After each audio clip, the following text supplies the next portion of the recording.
ในพระธรรมคำสอนของพระสัมมาสัมพุทธเจ้าพระองค์ได้ตรัสเรื่องของหายากไว้4 อย่างนะสิ่งนี้ไม่ใช่หาได้โดยง่ายมี4 อย่าง1คือการมีชีวิตยืนยาว2การได้เกิดมาเป็นมนุษย์อันที่1คือการได้เกิดมาเป็นมนุษย์2การมีได้เกิดมาเป็นมนุษย์ที่มีอายุยืนยาวอันที่3ก็คือการได้เกิดในยุคที่มีพระพุทธเจ้ามีพระพุทธศาสนา4การได้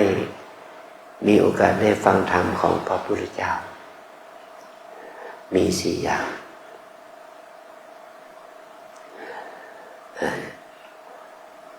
มันไม่ใช่ว่าไม่มีเหตุผลมีเหตุผลอยู่พระพุทธศาสนาเนี่ยเกิดขึ้นเมื่อพระพุทธเจ้าบังเกิดครับพระพุทธเจ้าบังเกิดเนี่ยก็เกิดไม่ใช่ว่าเป็นเวลาเป็น100 ปีพันปีพระองค์ก็เกิดมาเพื่ออายุแค่80 ปีการได้เกิดมาเป็นพระพุทธเจ้าแล้วแสดงธรรมให้แก่พุทธบริษัทมีภิกษุภิกษุณีอุบาสกอุบาสิกาที่ได้เข้าถึงธรรมเนี่ยรักษาพระพุทธศาสนาเนี่ยตั้งแต่พระพุทธเจ้าตรัสรู้เนี่ยจนถึงเดี๋ยวนี้ก็ได้ 2,600 กว่าปีนะต่อจากนี้ไปอีกประมาณ 2,000 ปีมันก็จะเป็นเหตุให้พระศาสนาเป็นไปเพื่อความเสื่อมเราจะสังเกตเห็นว่าปัจจุบันนี้ทั้งชาวบ้านชาวพุทธทั้งพระภิกษุทั้งแม่ชีทั้งนักบวชก็มีพฤติกรรมที่เป็นลบชาวพุทธก็ไม่มีศีลไม่มีธรรมใช่ไหมจริงไหมพวกเรารู้ว่าฉันเป็นชาวพุทธแต่ฉันไม่ถือศีลไม่ประพฤติธรรมคิดเป็นเปอร์เซ็นต์เท่าไหร่ล่ะ80-90%แม้ว่าจะมาบวชเป็นพระเป็นเณรในวัดก็ยังไม่มีศีลธรรมอีกเมื่อปีที่แล้วเราเกิดวิกฤตทางศรัทธามีพระภิกษุหลายรูปมีพฤติกรรมที่ไม่เป็นที่เลื่อมใสของสังคมไม่ใช่ใครมาทำลายนะชาวพุทธด้วยกันเองผู้หญิงก็เป็นชาวพุทธใช่ไหมผู้ชายก็เป็นชาวพุทธไม่มีใครทำลายพุทธศาสนาได้เท่ากับชาวพุทธด้วยกันเองนี่เป็นข้อประจักษ์นะว่าศีลธรรมนั้นมันเสื่อมลงขนาดไหนก็ให้เราเห็นว่าการที่เราได้เกิดมาเป็นชาวพุทธแล้วก็มีความศรัทธาเลื่อมใสในพระพุทธศาสนาอย่างพวกเราทั้งหมดนี่แหละมารักษาศีล 8ได้มาเจริญสมาธิภาวนาปัญญาภาวนาเนี่ยมันไม่ใช่มีมากมันมีน้อยหรอกผู้ชายมีคนเดียวเท่านั้นวันนี้ผู้หญิงมีกี่คน8 คนผู้หญิงมี8 คนผู้ชายมีคนเดียวเห็นไหมมีมากไหมถ้าคิดเป็นคนไทย60 กว่าล้านคนเราก็เป็นแค่ 0.001 ของประชากรเท่านั้นเองนะที่มาปฏิบัติธรรมแต่ถ้าบ้านโดยเฉลี่ยแล้วบ้านเราก็มีคนมาปฏิบัติทั้งคนไทยคนต่างประเทศก็100 กว่าคนนะ100 กว่าคนก็ยังน้อยนะถ้าคิดเป็นเปอร์เซ็นต์ของคนทั้งโลกมากไหมมันไม่มากล่ะ คนทั้งโลกมี8,000 ล้านคนเป็นคริสเตียน1,000 ล้านกว่าคนไปแล้วเป็นมุสลิม1,000 ล้านกว่าคนเป็นฮินดู1,000 ล้านกว่าคนเป็นคนที่ไม่ถือศาสนาแบบชาวจีนที่ถือนาซีมากสักคนมันก็มีประมาณ1,000 ล้านกว่าคนบุคคลที่ปฏิญาณตนว่าเป็นพุทธมีแค่ประมาณ500 กว่าคน500 ล้านคนจำนวน500 ล้านกว่าคนก็เป็นคนพุทธที่อยู่ในทะเบียนเสียมากกว่าเป็นชาวพุทธที่ถือศีลถือธรรมนะถ้าเรามาพิจารณาอย่างนี้เราจะเห็นว่าการที่เราเป็นชาวพุทธที่ดีนะมีจำนวนน้อยมากนะมีจำนวนน้อยมากเป็นชาวพุทธที่มีศีลมีธรรมเชื่อเรื่องบุญเรื่องบาปเชื่อเรื่องกรรมและผลของกรรมก็มีน้อยเชื่อเรื่องความดีงามในพระศาสนาก็มีน้อยเพราะเหตุนี้แหละเราถือว่าการที่เราได้มาเป็นพุทธศาสนิกชนเป็นโยคีนักปฏิบัติถือว่าเป็นของหาได้ยากสภาพจิตของเราอย่างนี้นะการได้ฟังธรรมของพระพุทธศาสนาของพระพุทธเจ้านี่เป็นการหาได้ยากเราได้ถือว่าเรานั้นได้พบสิ่งที่หาได้ยากแล้วแต่เราจะต้องมีเวลาให้แก่เทคนิควิธีการปฏิบัตินะเราไม่ใช่ว่ามาปฏิบัติธรรมแค่3 วันเราจะได้ดีเลิศประเสริฐมันก็ไม่ใช่อย่างนั้นมันก็เหมือนกับว่าเรามีก้าไม้เอามาปลูกเนี่ยมาปลูก2-3 วันนี้มันจะโตท่วมหัวเราเป็นไม่ได้มันจะมีดอกมีผลแก่เราก็ไม่ได้เรามีต้นไม้มาปลูกก็เพื่อว่า2-3 วันก็ขอให้มันรากงอกยอดแทงมันไม่ตายนะมันก็ถือว่าเป็นผลสำเร็จได้ถ้าเราปฏิบัติทำก็เหมือนกันมา3 วันนี้ก็ขอให้เราได้เรียนรู้คำสอนหลักปฏิบัติวิถีชีวิตแห่งความเป็นชาวพุทธแห่งความเป็นอุบาสกอุบาสิกาที่ดีนะถ้าเราได้แค่นี้หลักของศีลของธรรมก็เกิดขึ้นกับเราแล้วถ้าเราได้มีโอกาสมาเจริญสติเจริญสมาธิภาวนาก็จะทำให้จิตใจเราสงบมีสติมีสมาธิมีความเพียรมีปัญญาขึ้นมาบุญนี้ก็เรียกว่าบุญภาวนานะบุญภาวนาบุญภาวนานี่เป็นบุญที่ไม่ใช่ว่าเพื่อความมีลาภมียศมีเงินทองมีฐานะบุญภาวนาอีกเป็นบุญที่เป็นไปเพื่อความละอกุศลละกิเลสละความโกรธโลภหลงนะเมื่อบุญนี้เราได้ทำแล้วมันก็จะทำให้จิตใจเราสะอาดขึ้นผ่องใสขึ้นอกุศลโลภโกรธหลงมันก็จะเบาบางลงนะขอให้เราทั้งหลายไม่เห็นคุณค่าของการฝึกใจของตัวเองอาจารย์ขอเปรียบเทียบนะเราเรียนหนังสือตั้งแต่อนุบาลตั้งแต่เตรียมอนุบาลมาเนี่ยมาจนถึงระดับมหาวิทยาลัยความรู้ที่เราได้ตั้งแต่เตรียมอนุบาลถึงมหาวิทยาลัยนี่เพียงพอแก่การเลี้ยงชีพของเราไหมเงินเดือนเขาให้เรามากพอไหมมากพอไหมโยมไม่มากเนาะ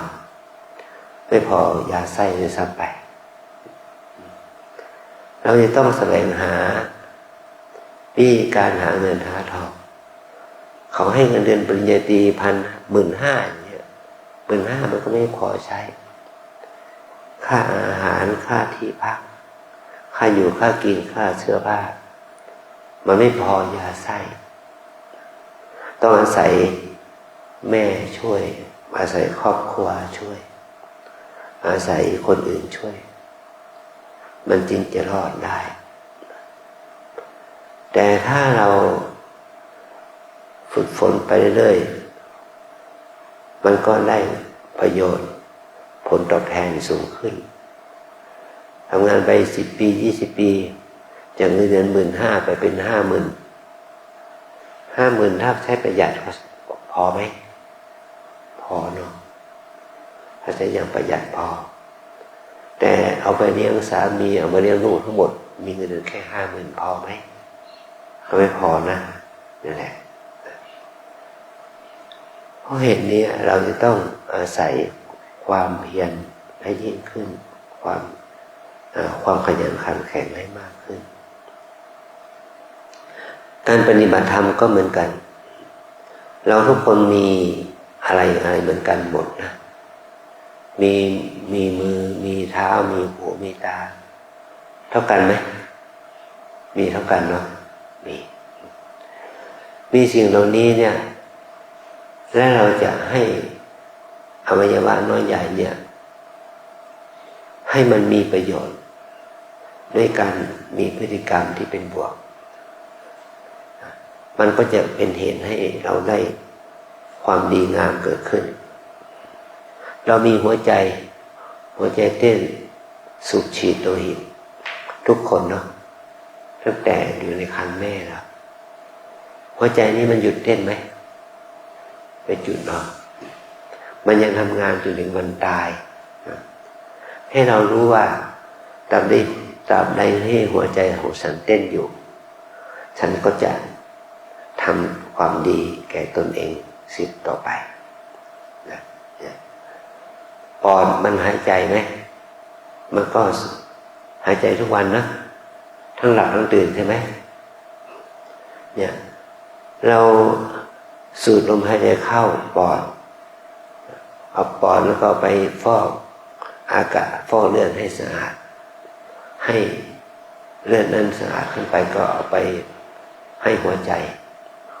ก็ปั๊มไปให้ร่างกายใช้ปอดมันไม่มีเวลาพักเนาะถ้าพักก็ตายเหมือนกันว่าตราบใดที่ปอดยังฟอกอากาศให้ฉันอยู่ฉันจะต้องทำความดีต่อไปอย่างนี้เนาะเราจะไม่ทำกิจที่ก่อให้เกิดโทษกับปอดเอาบุหรี่มาสูบบ้างยาเสพติดมาเสพบ้างเอาสารระเหยมาดมบ้างอันนี้เป็นการทำลายชีวิตตัวเองแท้ๆเนาะขอให้เราเว้นจากสิ่งที่เป็นสิ่งเสพติดออกไปเสียเรายังมีตามีหูมีจมูกมีลิ้นมีกายมีอวัยวะน้อยใหญ่มือเท้าแขนขามีมันสมองอะไรอย่างนี้อวัยวะเหล่านี้ก็ยังมีชีวิตอยู่เมื่อมันมีอยู่ก็เราจะต้องทำยังไงให้มันมีประโยชน์ล่ะมันมีเมื่อมันมีอยู่แล้วเราจะทำอะไรให้มันมีประโยชน์ก็ต่อเมื่อเราใช้สิ่งเหล่านี้ให้มันเป็นบุญแก่เราเองให้เป็นบุญเป็นคุณแก่เราเองแต่ถ้าเรามีสิ่งเหล่านี้เราไม่ทำประโยชน์มันก็เป็นโทษแก่ตัวเราเองนะที่เราบุญคุณความดีความชั่วบาปโทษประโยชน์ไม่ใช่ประโยชน์มันไม่ใช่เป็นแค่ภาษาชาวบ้านมันไม่ใช่เป็นแค่ภาษาพระแต่มันเป็นจริยาพฤติกรรมของเราเองนะถ้าความประพฤติเหล่านี้ทางกายวาจาใจเหล่านี้มันเป็นไปเพื่อความเป็นโทษมันก็ไม่เป็นคุณต่อเรานะนี่เราแม้ว่าเราจะเชื่อหรือไม่เชื่อมันเป็นเรื่องของความเชื่อแต่สัจจะความจริงมันเป็นเรื่องของความจริงนะมันเป็นโทษมันเป็นคุณด้วยตัวมันเองมันเป็นบุญมันเป็นบาปด้วยตัวมันเองขอให้เราเห็นคุณค่าของสิ่งเหล่านี้ที่เป็นบุญให้เห็นโทษของสิ่งเหล่านี้ที่เป็นบาปบุญบาปนั้นไม่ใช่ของที่เราจะใช้ความเชื่อเราบุญบาปเนี่ยเป็นของที่เราใช้เป็น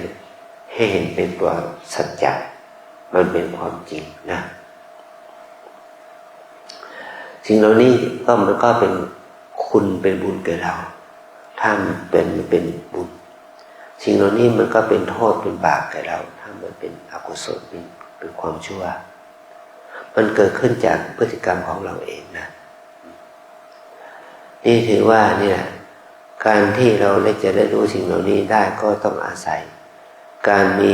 มหาบุรุษท่านหนึ่งได้ตื่นขึ้นมาเป็นองค์แรกคือพระพุทธเจ้าเป็นผู้รู้ผู้ตื่นผู้เบิกบานอย่างนี้แหละนะที่เราเรียกว่าพุทโธพุทโธเนี่ยพุทโธแปลว่าผู้รู้ผู้ตื่นผู้เบิกบานตื่นจากการหลับไหลเมื่อกระแสโลกหลงไหลกับการจากราคะโทสะโมหะพระพุทธเจ้าเป็นผู้เดียวตื่นจากความหลับไหลจากกิเลสตัณหาราคะนั้นนะอันนี้คือเป็นสิ่งที่คนที่มีปัญญายอมรับว่าดี แล้วก็คนเหล่านี้ก็เชื่อตามคำสอนของพระพุทธเจ้าและปฏิบัติตามคำสอนของพระพุทธเจ้าบุคคลเหล่านั้นเรียกว่าเป็นพระอริยะเป็นพระอรหันต์นะบุคคลเหล่านั้นจะเป็นหญิงก็ตามจะเป็นชายก็ตามบางคนถึงกับสละชีวิตของตนเองออกบวชเป็นภิกษุภิกษุณีนะเมื่อยังไม่ถึง20 ปีก็ได้บวชเป็นสามเณรสามเณรีนะเป็นชาวพุทธมารักษาพุทธศาสนามา2,569 ปีมาแล้วเราอยู่ในยุคนี้เนาะยุคที่มาพุทธศาสนาผ่านมา 2,500 ปีมาแล้วเราทั้งหลายเกิดมาหลังพุทธศักราช 2,500 ใช่ไหมเนี่ยคือว่าเราอยู่ในยุคที่ปลายพุทธกาลครึ่งหนึ่งของพุทธกาลเป็นการครึ่งหลังนะเราจะอาศัยต้นไม้ที่แก่แล้วให้ดอกให้ผลหลายรุ่นแล้ว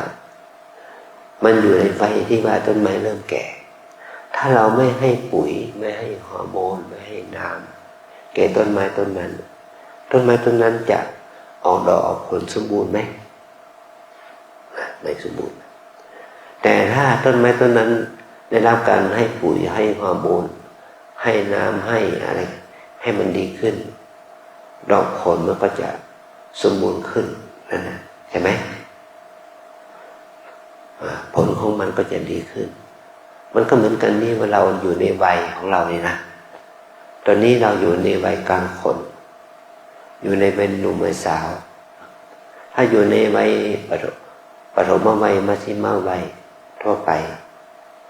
ก็ถือว่าโชคดีถ้าเราอยู่ในปัจฉิมวัยล่ะวัยแก่ล่ะสภาพกายของเราแก่เท่ากันแล้ว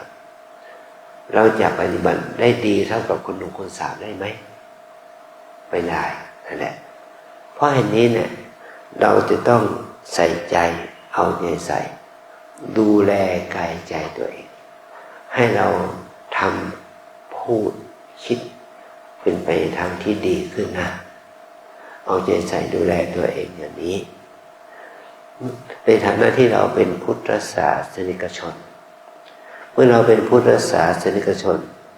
นี่เราเป็นชาวพุทธเราได้มาเป็นชาวพุทธเราจะต้องประพฤติปฏิบัติในฐานะเป็นพุทธศาสนิกชนด้วยความเป็นผู้มีศีลมีสมาธิมีความเพียรมีปัญญาฝึกให้มันเกิดเจริญขึ้นนะมันเหมือนกับว่าต้นไม้ต้นหนึ่งมันแตกหน่อถ้าเราบำรุงรักษาหน่อให้มันแตกออกมาดีมันก็ไปทดแทนกิ่งก้านสาขาที่แก่ไปแล้วเนาะมันก็จะได้ออกดอกออกผลในทางที่ดีขึ้นนะเหมือนกับเขาปลูกต้นองุ่นนะที่เราเห็นที่ภาคสารคดีเขาต้องตัดกิ่งก้านสาขาที่ออกลูกมาแล้วเมื่อถึงเวลาที่มันพักตัวพอถึงฤดูที่มันจะงอกเงยมันก็งอกเงยออกมาออกดอกออกผล เป็นพวงเป็นช่อที่เก็บได้โดยง่ายมันก็เป็นผลไม้ที่มีค่ามีประโยชน์แต่โคนต้นมันเป็นโคนต้นที่แก่เนาะโคนต้นแก่แล้วเขาก็ต้องบำรุงมันให้น้ำให้ปุ๋ยแก่มันนะ อันนี้ก็เหมือนกันนะเราทั้งหลายก็เพิ่มพูนบุญให้เกิดขึ้นกับตัวเราเองเราต้องอดทนต่อสู้กับความปวดเจ็บเด็บชานะตอนนี้เจ็บชาไหมอาการปวดอาการเจ็บอาการเด็บชามีไหมมีเนาะเนี่ยเราต้องอดทนต่อการร่างกายแล้วต้องอดทนต่อจิตใจที่มันฟุ้งซ่านคิดนึกไปเรื่อยมาวัดก็คิดไปถึงบ้านเนาะอยู่บ้านก็คิดถึงวัดอยากจะมาวัดที่มาถึงวัดปั๊บกลับมาอยู่วัดใจเราไปอยู่บ้านแล้วไปเที่ยวนอกบ้านนะให้เราฝึกตัวเองนะจะลดความฟุ้งซ่านลดความคิดในทางที่เป็นอกุศลของใจของเราให้ได้นะนี่เราเรียกมาฝึกจิตนะฝึกใจนี่เราได้มีชีวิตเราเป็นมนุษย์แล้วชีวิตของเรายังมีอยู่เราจะต้องมาพึ่งเป็นเดียวตามคำสอนของพระพุทธเจ้าอย่างที่แม่ชีท่านสาธิตเนี่ยการยังไงเดินยังไงนั่งยังไงภาวนายังไงให้ทำตามนั้นนะที่เราเรียกว่าเป็นกรรมฐานเราเอากายเอาใจของเราเป็นกรรมฐานของเรานะกายใจนี่เป็นกรรมฐานของเราจะเจริญกรรมฐานเพื่ออะไรเพื่อพัฒนาสติเพื่อพัฒนาสมาธิเพื่อพัฒนาความเพียรละชั่วทำดีนะเรามาพัฒนาเพื่อให้เกิดศรัทธาตัวเองให้เรามาพัฒนาเพื่อให้เกิดความศรัทธาต่อพระรัตนตรัยพัฒนาความศรัทธาต่อตัวเองพัฒนาความศรัทธาต่อพระรัตนตรัยนั่นแหละมันจึงจะเป็นมหากุศลเป็นบุญแก่เรานะทุกคนบ้านทางอาจารย์เนาะวิปัสสนากรรมฐานตามแนวสติปัฏฐานมี4อย่าง1กาย2เวทนา3จิต4ธรรมวิปัสสนากรรมฐานตามแนวสติปัฏฐานมี4อย่าง1กาย2เวทนา3จิต4ธรรมกายเวทนาจิตธรรมกายเวทนาจิตธรรมป้าทำ1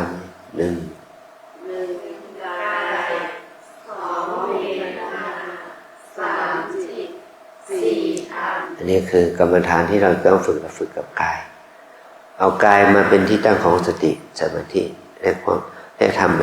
ได้เราจะต้องทำไปด้วยความเพียรความใส่ใจนะในการกราบการเดินขวาย่างซ้ายย่าง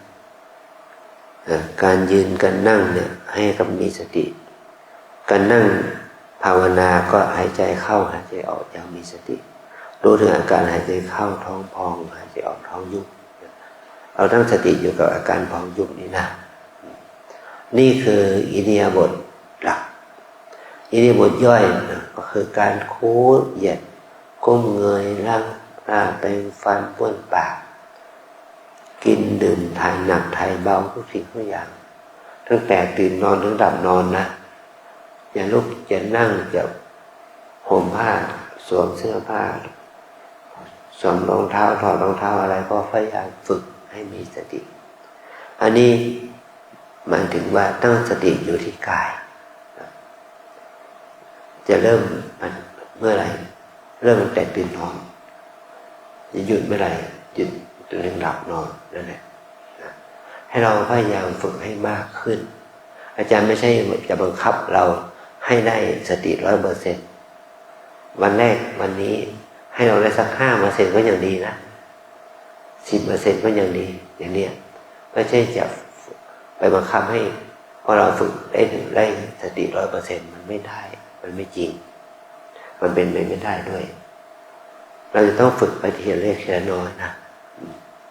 อันที่สองเวทนาเรานั่งปวดไหมเจ็บไหมชาไหมทุกข์ไหมเมื่อยไหมนั่นแหละอันนี้คือความจริงเนาะเวทนาเกิดให้มีสติอยู่กับเวทนากำหนดด้วยปวดหนอปวดหนอเจ็บหนอเจ็บหนอชาหนอชาหนอทุกหนอทุกหนอไม่ว่าจะเกิดที่จุดไหนก็ตามที่เกิดที่เท้าเกิดที่ขาเกิดที่เอวเกิดที่หลังเกิดที่ไหล่เกิดที่ศีรษะเรากำหนดไปตามกำหนดรู้ไปตามอาการนั้นนะกำหนดเพื่ออะไรเพื่อให้มันมีสติรู้กำหนดเพื่อไม่ใช่เพื่อไม่ให้มันไม่ให้มันเกิดให้เรารู้และเราฝึกความอดทนขันติธรรมมันจะได้เกิดขึ้นนะวันใหม่ๆเราก็ทำได้บ้างไม่ได้บ้างทำต่อไปมันก็จะดีขึ้นเนาะเวทนาสุขทุกข์ดีใจเสียใจเฉยๆก็มีสติกำหนดอาการที่จิตที่ของเรามีความรู้สึกจับความรู้สึกว่ามันเป็นสุขมันเป็นทุกข์มันรู้สึกถึงความดีใจเสียใจนั่นนะเป็นองค์ภาวนานะอันที่สามคือจิตใจคิดใจฟุ้งซ่านใจหดหู่เรามีความรู้สึกหดหู่ไหมหมดอะไรแต่อยากไม่อยากจะทำนะไม่อยากจะมีชีวิตอยู่อย่างนี้นะก็ให้ตัดเสียงฟุ้งซ่านนะคิดนึกนั้นนี่อยากได้นั้นอยากได้นี่อยากเป็นนั้นอยากเป็นนี่อยากมีโน้นมีนี่เราให้เราคิดเสียว่าถ้าเราได้ดังใจอยากมันไม่มีที่เก็บหรอกเราจะมีตึกเป็น100 ชั้นมันก็จะเต็มไปด้วยของที่เราอยากได้เก็บไปหมดแล้วครูบาอาจารย์ท่านพูดว่าถ้าเราได้ดังใจอยากหากตึกเป็น100 ชั้นก็ไม่มีพอเก็บนะมันเหมือนกับให้เราไปเดินห้างนั่นแหละเราอยากได้ทุกอย่างแต่เรามีเงินซื้อไหมโยคีจะมีเงินซื้อไหมไม่มีเนาะแต่ทุกสิ่งทุกอย่างมันอยากได้หมดแต่เราไม่มีเงินซื้อแต่เราจะซื้อได้เฉพาะสิ่งที่เราอยากจะใช้จริงๆเห็นไหมเราก็มีความพอใจแค่นั้นนะเรามาปฏิบัติธรรมเนี่ยจิตเราฟุ้งซ่านคิดนึกมากมายเป็นดีเป็นชั่วเป็นบุญเป็นบาปก็ให้เรามีสติกำหนดปล่อยวางละมันจะคิดหนอฟุ้งหนอพอใจหนออยากได้หนอยินดีหนอรู้กำหนดรู้แล้วก็ละมันจะกำหนดรู้แล้วก็ละมันจะอันนี้ถือว่าเป็นสิ่งที่เราต้องฝึกมานะอันที่สี่คือทำชอบไม่ชอบง่วงฟุ้งสงสัยเนี่ยที่ภาษาพระเราเรียกว่านิวรณ์เป็นเครื่องกั้นจิตไม่ให้นำมารู้ความดีชอบคือตัณหาราคะความโลภความอยากได้ไม่ชอบคือโทสะพยาบาทโกรธเกลียดชังฟุ้งซ่านเนี่ยง่วงเหงาหานอนขี้เกียจอยากหลับอยากนอนอย่างนี้นะรำคาญใจในสิ่งที่เรายังทำไม่ได้รำคาญใจในสิ่งที่เราทำเผลอทำไปแล้วแล้วก็สงสัยลังเลใจว่าบุญมีจริงไหมบาปมีจริงไหมนรกสวรรค์มีจริงไหมมรรคผลนิพพานมีจริงไหมโลกนี้โลกหน้ามีจริงไหมอันนี้มันก็เกิดความรู้สึกสงสัยถ้าเราไม่ได้ปฏิบัติถ้าเราไม่ได้ฝึกมันก็จะเกิดความสงสัยนะถ้าเราได้บำบัดเราได้ศึกษาแล้วเราได้ภาวนาแล้วมันจะค่อยๆรู้คำตอบประเด็นละอย่างนะสิ่งเหล่านี้มีอยู่จริงแต่เราไม่มีสติปัญญารู้ถึงมันก็เหมือนกับว่าสิ่งนั้นไม่มีจริงยกตัวอย่างนะเราเคยไปประเทศทางยุโรปไหมเราเคยไปประเทศอเมริกาไหม เราไปทางประเทศอเมริกาใต้ไหมหรือแอฟริกาไหมเราก็เห็นลูกโลกนะเห็นลูกโลกเห็นแผนที่โลกเห็นประเทศไทยในฐานะที่เป็นแผนที่แต่เราไม่ออกไปจากเชียงใหม่ได้เลยเราออกไปจากภาคเหนือไม่ได้เลยไม่เคยไปเราไม่เคยไปภาคกลางภาคอีสานภาคใต้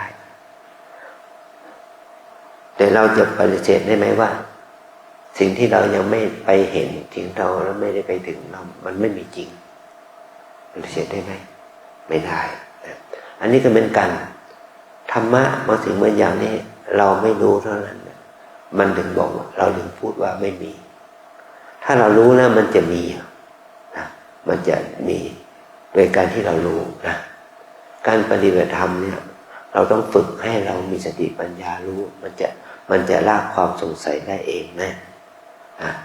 ขอให้เราได้ตั้งใจทำอย่างนี้นะกินน้อยนอนน้อย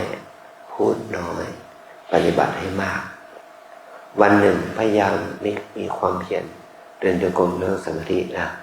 อย่างน้อยให้ได้เพราะเราวันนี้วันแรกเราให้ได้3 ชั่วโมง5 ชั่วโมง6 ชั่วโมงนะวันพรุ่งนี้ตั้งแต่เช้าจนถึงค่ำจนถึงวันใหม่ให้พยายามให้ได้6 ชั่วโมง7 ชั่วโมงนะฝึกเดินนั่งภาวนาให้มากแม้ว่าเราจะมา3 วันก็ฝึกอย่างจริงใจตั้งใจทำนะแล้วเราจะได้อานิสงส์ของการฝึกจิตใจเราจะได้สงบขึ้นนะขอให้เราได้ตั้งใจทำต่อไปขออนุโมทนา